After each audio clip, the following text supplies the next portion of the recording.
Hi, Namra. How are you? Good. How are you? Good. I'm Caitlin. I'm going to be your case manager Nice here to at the meet you. Resource Center. Nice to meet you too. Before we get started, I just want to give you this.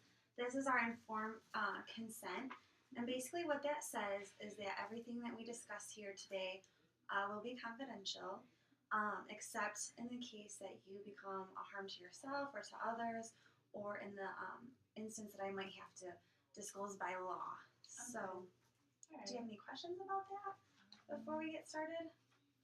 Makes sense. This is really good. Thank you. You're welcome. So I see here that you were referred here by your son's teacher. Yeah. He is in middle school, and yeah, I guess he's been acting out. So his teacher referred him to me, or referred us here. So. Can you kind of explain what his behavior is like, or what's kind of going on in school? I mean, he's always kind of had trouble paying attention in school, but recently he's been more, I guess, disruptive to the class. And he's always been a good kid, but now he's kind of getting in trouble, getting sent to the principal a lot. So, and obviously now his grades are going down because of that, and it's just really, upsetting to me. Yeah, that would be very upsetting. You use the word disruptive in class. Now, what exactly do you mean by disruptive? Like, what kind of behaviors? Can you kind of go into detail on that? Yeah. Well, he's talking in class and he's not supposed to, and being rude to the teacher, which is really unlike him. And I mean, I don't know. I guess he's looking for some sort of attention. And his teacher is a great teacher. She's really, it's really kind of her to not really, because he could have been suspended, but she thought that maybe if there was some trouble in the home, that it would be appropriate for us to come here. And yeah, well, that's really nice when you have a support system in the school. And coming here, what we do here, to backtrack a little bit, is to hook you up with resources that are going to help you guys. Because we don't want to see anybody struggling. And so what I can do is kind of assess the situation, meet with you guys, a few times, and kind of get a feel for what needs you might have, and kind of point you guys in the right direction to help you out and hopefully get over this tough time. Yeah. I see here in my notes that your husband died about 6 months ago. I'm sorry. Yeah. Okay. Do you think that has anything to do with your son? And I'm sorry, what was your son's name? His name's Kyle. Kyle. Do you think that has anything to do with his behaviors? Most likely. I mean, he was really close to his dad, and obviously his death was really sudden, and he was grieving for a long time. But after a couple of weeks, he kind of didn't want to talk about it anymore. And I mean, I guess that's when his disruptive behavior in school started. So I guess there's that connection. Yeah. Do you have any other children in the home? No, it's just him. Just him. And he's 13 years old? Yeah. Okay. Now, does this disruptive behavior that he has in school, does he have that behavior at home too? How is your home life with just the two of you now? I bet that's kind of an adjustment. Yeah, I guess the death of his father has kind of put a strain in our relationship, and he's been kind of distant lately. He just kind of keeps to himself, and I don't know. I guess his tone when he talks to me is a little like rude, but I kind of don't really call him out on that just because I thought that that was his way of like grieving. I don't know, kind of pushing me away. It seems that in a way you don't really know how to reach him. You kind of want to give him his space to grieve. Yeah, I guess so. But I don't know if that's the right thing to do. Since I'm the only parent in his life now, I'm wondering if I should try harder to be close to him. But I don't know what to do. And that's got to be hard for you too. You're grieving as well and trying to help him. Have you been seeking any help to deal with your grief and the struggles that you guys are going through?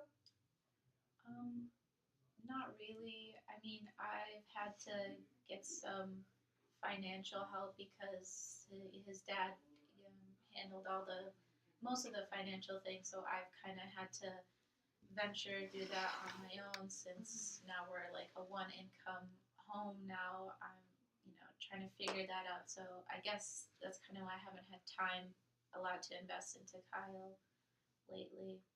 And yeah, I'm kind of lost on the whole financial stuff. I don't know what to do. Yeah, that would be very tough going from having two incomes to only one. And it just adds a lot more stress, it seems like, on top of everything. Well, one thing that I can do for you while you're here is try to connect you, like I said, with the resources to help you guys. And I think you might benefit from going with Kyle to some grief support groups.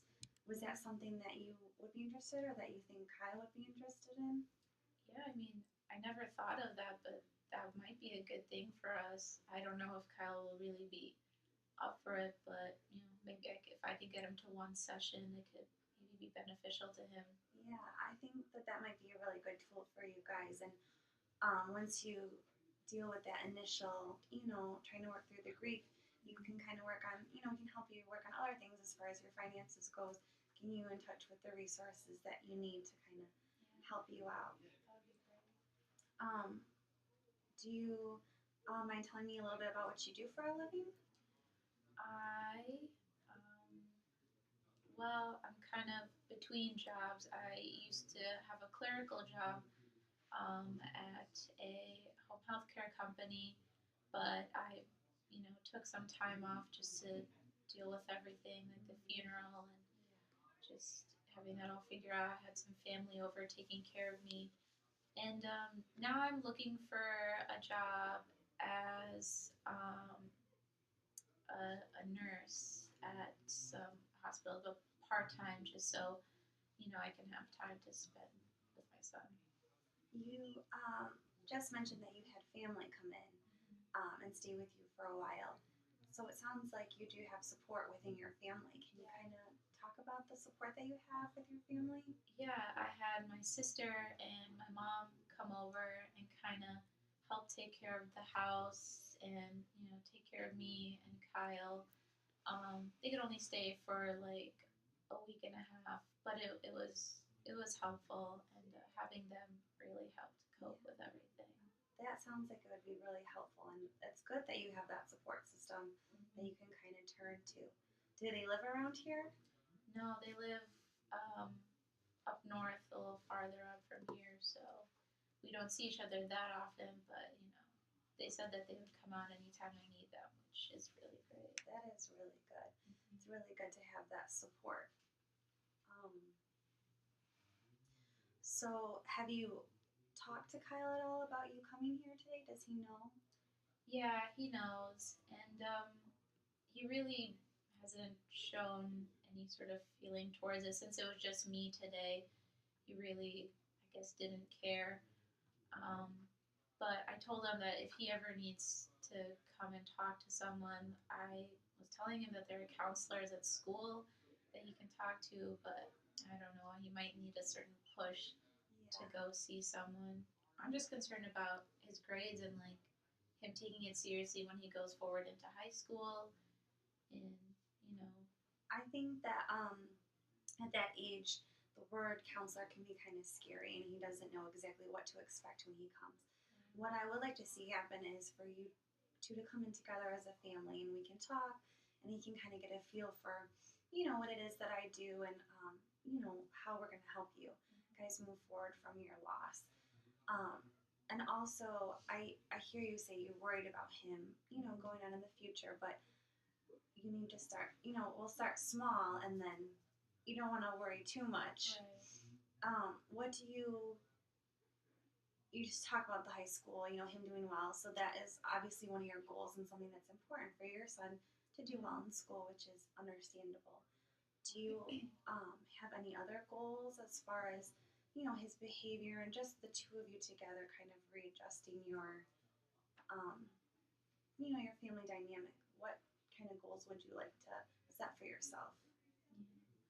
Well, I mean, he's been distant with me, which I guess makes sense because of his father's death, and he's a teenager, So, I mean, he's more into his peer groups, but he's also been distant from them. So, I'm just worried that like he'll kind of cut himself off and maybe even become depressed, which can be really dangerous at his age.